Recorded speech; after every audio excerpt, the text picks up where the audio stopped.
9th chapter. We'll begin reading at verse number 24.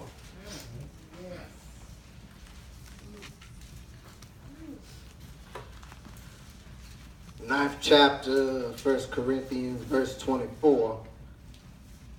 And the King James Version reads as thus. Know ye not that they which run in a race run all, but one receiveth the prize? Yes, so run that ye may obtain. And every man that striveth for the mastery is temperate in all things. Now they do it's to obtain a corruptible crown. I'm going to read that again. Now they do it to obtain a corruptible crown. Well, but we an incorruptible.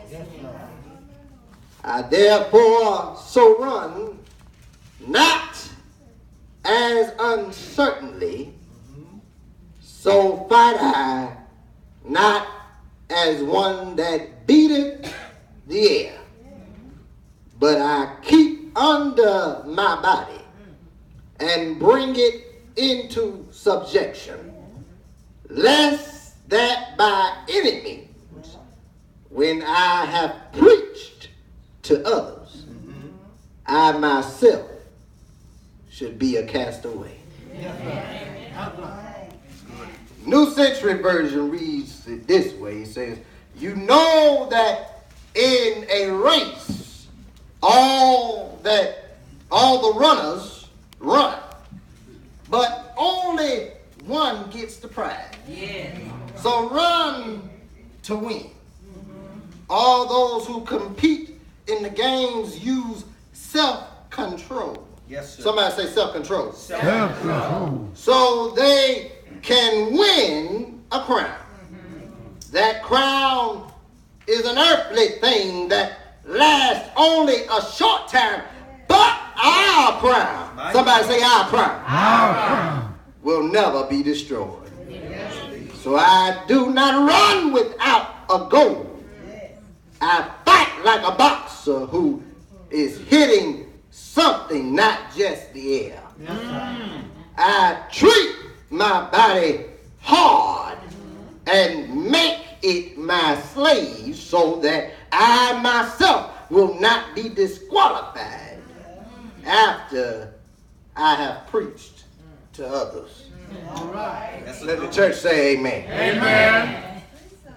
For a few moments, we want to expound from this topic. Keep your eyes on the prize. Yes, sir. Keep your eyes on the prize. Repeat our subject with me. Keep your eyes on the prize. In preparation for this assignment on tonight, I had to make some sacrifices. Some of the things that I would normally do on a Thursday afternoon. Brother Carpenter, at working after a hard day's work. Yes, sir. I had to restrain myself from doing what comes natural. At lunchtime, I had prepared this morning for lunch a barbecue grilled chicken sandwich. Watch your reverend. Had a rotisserie grilled sandwich, Brother Carter, that Mama had got from the store about a week ago. Still good. Anybody that knows me knows that I'm a dark meat kind of brother. Yeah. Whenever I eat my supper, I like dark meat, short thigh, drumstick. Don't give me no dry breastises. Preach, Reverend.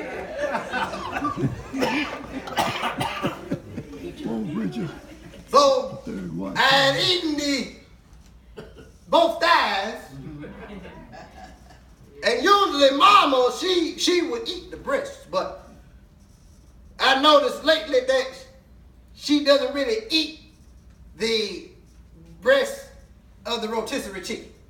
She might make a sandwich one day or 2 days, but any other day, you can see that chicken still sitting there in the refrigerator. So I started saying, well, I can always add some sauce to the dry part and make a sandwich with it and be happy. Yes, sir. So that's what I've been doing lately. Whenever we had rotisserie chicken left over, I would slice and make a sandwich for lunch. And working with children for 8 hours. Well, And the day I had to restrain one of them today, that builds up an appetite. But the Lord brought to my remembrance that I had an assignment tonight. right. And rather than eating that sandwich and having heavy feet up here in the pulpit and a heavy stomach, I refrained myself and only ate the grapes that I had also prepared. But I said no chicken. So all I've had today is some grapes, a couple Go-Gurts, and water. Wow. Good. All day. Good. So after this sermon's done, Tell it, sweetie. Tell it. I'm about to say, bro, Zach is in the seat in my phone right there. You can call him right after the benediction. But that's what happens sometimes when we have a great task ahead of us. All right, preacher, I see you. Whenever we have a big task, we have to make preparation and we have to make sacrifices. Much like a champion in an athletic competition, it is necessary to have a dedication to succeed no matter what the cost. Amen. Yeah.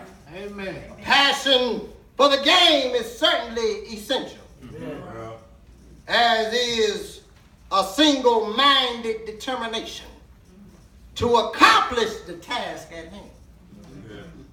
A willingness to train essentially is also required. And a burning desire for the trophy or prize awarded to the one who wins is an absolute must. In other words, my brothers and sisters, you need to keep your eyes on the prize. All right. Keep your eyes on the prize. Don't let anything or anyone distract you or steal your focus away from the prize that awaits for you. Amen. I recall, and y'all know I'm a boxing fan, I recall that when Muhammad Ali had made that movie The Greatest and he starred himself, and they had Drew Bundini Brown, that man who would always say with him, float like a butterfly, sting like a bee. Rumble, young man, rumble. They came in there, and when they got to the scene, when they first met each other, and Bundini was asking them, talking about how important is it for you to become heavyweight champion of the world. Ali told him, he said, I've dreamed about it, I always had dreams about it. I think about all the things that I got to give up in order to get that title. Wow. All the cake, all the ice cream, all the pie, all the things I got to do to get that belt. Mainly pretty women, and you know it's hard for pretty women. All right. All right, preacher. Bundini told us, said, you done gave up the best part of life. But that's what it takes. You got to be willing to give up that which you love so dear in order to get something that is worth a lot more. Yes. Sacrifice. people train dogs, and I'm not a dog fan, but I've heard that one of the ways that people train dogs is through the use of temptation. Yeah. The trainer will take a piece of red meat. All right. And he'll throw it out in front of the dog. And the first time that he does it, the dog sees the red meat, and he will probably go after it because that's in his nature. It's his instinct. The second time, the trainer will throw out a piece of meat. But then, he'll have that leash on the dog. And he'll restrain the dog. Telling the dog, stay! And making the dog redirect his attention to the trainer before rewarding him with the meat. Yes, sir. Right. All right. The trainer will continue to tempt the dog with the meat while restraining him and making him give his attention to the trainer while repeating stay. Eventually, the dog will learn that if he focuses on the trainer, or the master, should I say, All right. and gives him his attention, the trainer will reward him.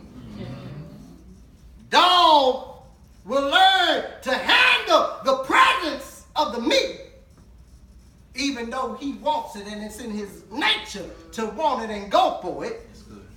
Because the meat is what he likes. But he will learn to handle being in the presence of it because the meat is no longer the focus or the prize. The devil knows, brothers and sisters, that we're not focused on the master. Woo! Preach, Robinson. Preach. Preach. I need to say that again. Yeah. The devil knows, oh Lucifer, oh Slewfoot, knows that we ain't focused on the one who knows what's best for us. All right. So he continues to put temptations in front of us to keep us distracted. My God. My God. If we would only learn to focus on the master, Yes, sir. we would then be able to handle the temptations that are so often put before us. Yes, sir. As we see in our text, that in this letter to the Corinthians, the Apostle Paul drew a direct comparison between the Christian life and an athletic competition. And he made it clear that winning a race requires purpose and discipline. He explained in the illustration that the Christian life takes hard work. Yes, it does. It takes hard work. Somebody say hard work. Hard work. And I often tell the young people at Horizon Academy where I work, I go in every morning and I put up words of wisdom for them to hopefully gain wisdom and understand the importance of knowledge and wisdom. And knowing that if they reject the opportunity to take in that knowledge and wisdom, that's foolish. Yes, sir. And as foolish, you will perish. So I often tell them, and I told them a few weeks ago, I told them about the difference between wisdom and foolishness. And I had each one of them go around and say, do you dare to be wise or do you dare to be foolish? Majority of them said dare to be wise. But of course, you know there had to be a couple of them. Want to be funny, think they funny. And they said foolish